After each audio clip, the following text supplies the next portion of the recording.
આજના સમયમાં સામાન્યથી સામાન્ય માણસ પણ ડિજિટલ ગેજેટ સાથે સંકળાયેલા છે અને સાયબર ફ્રોડ જેવી બાબત અંગે જાણે પણ છે. તમારા મનમાં પ્રશ્ન થશે કે જ્યારે તમારી આવક ઓછી હોય અને અકાઉન્ટમાં નજીવી રકમ હોય અને એવા કોઈ પ્રાઇવેટ વિડીયો કે ફોટો ન હોય જેનાથી તમને બ્લેકમેલ પણ કરી શકાય, તો શું એવા સમયે હેકર તમને કોઈ નુકસાન પહોંચાડી શકે એમ જ નથી? તો આ તમારો ભ્રમ છે. આવા સંજોગોમાં પણ તમારા ડિજિટલ ગેજેટનો ઉપયોગ થઈ શકે છે અને તેનાથી તમારું જ નુકસાન થશે. કઈ રીતે? એનો જવાબ આજે અમે લઈને આવ્યા છે. એવી ઘણી એપ્લિકેશન્સ કે જે તમને ફ્રીમાં આપવામાં આવે છે તેનો હેકર્સ ઉપયોગ કરી શકે છે. એવા સમયે તમે જ તેમના પ્રોડક્ટ છો. તમારા ડિજિટલ ગેજેટના પ્રાઇવેટ કોન્ફિડેન્શિયલ ડેટા વેચીને તેઓ કરોડોની કમાણી પણ કરી શકે છે. ડાયરેક્ટલી ઇનડાયરેક્ટલી તેઓ જ્યારે તમારો ફોન કોમ્પ્રોમાઇઝ કરે છે તો ઘણી બધી ફેરી ઘણા બધા એવા એપ્સ હોય છે કે એવા બધા જનરેટર્સ હોય છે, ફોર એક્ઝામ્પલ બિટકોઇન માઇનિંગ, કે જેમાં અસંખ્ય પાવર જનરેશન જોઈતું હોય છે.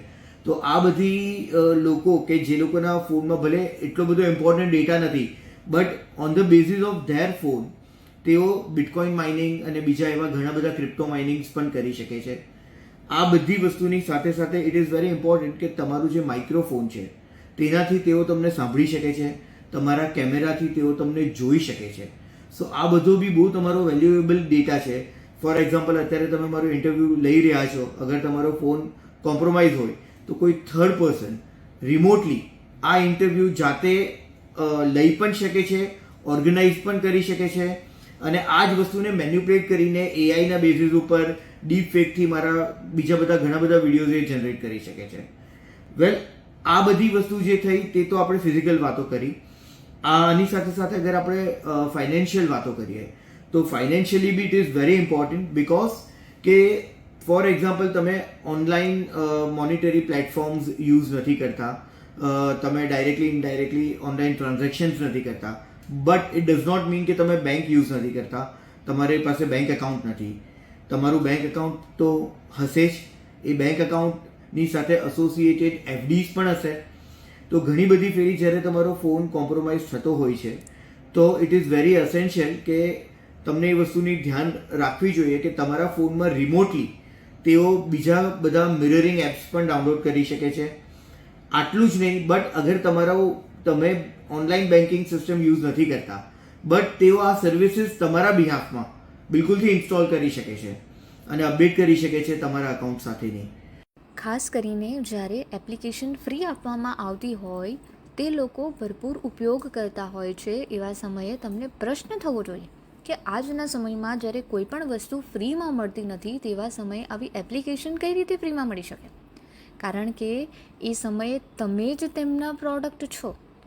તમારા ડિજિટલ ગેજેટના પ્રાઇવેટ કોન્ફિડેન્શિયલ ડેટા કે જે તમારા માટે કોઈ જ કિંમતના નથી, તેને વેચીને તેઓ ખૂબ જ મોટી કમાણી કરી શકે છે અથવા તો તમારી ફેક પ્રોફાઇલ પણ ઊભી કરી શકે છે.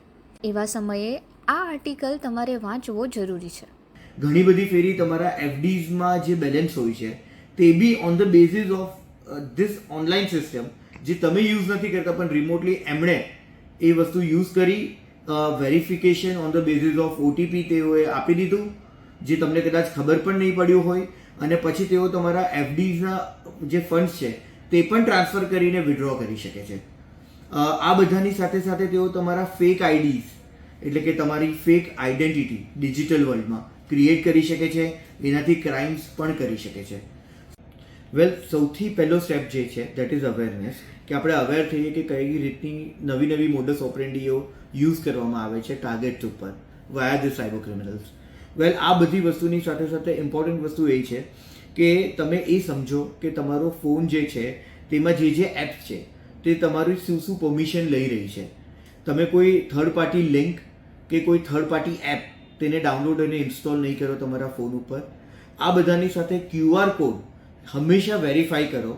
એ વેરીફાઈ કરવા માટેના ઓનલાઈન પ્લેટફોર્મ્સમાં one is totalvirus.com and one is abuseibdb.com. તેમાં જઈને પણ તમે જોઈ શકો છો કે આ જે ક્યુઆર કોડ છે કે કોઈ પણ બીજી વેબ લિંક છે એ સેફ છે કે નહીં, કે સ્પૂફ હોય તો બી તમને ખ્યાલ આવી જશે કે આ ફેક લિંક્સ છે.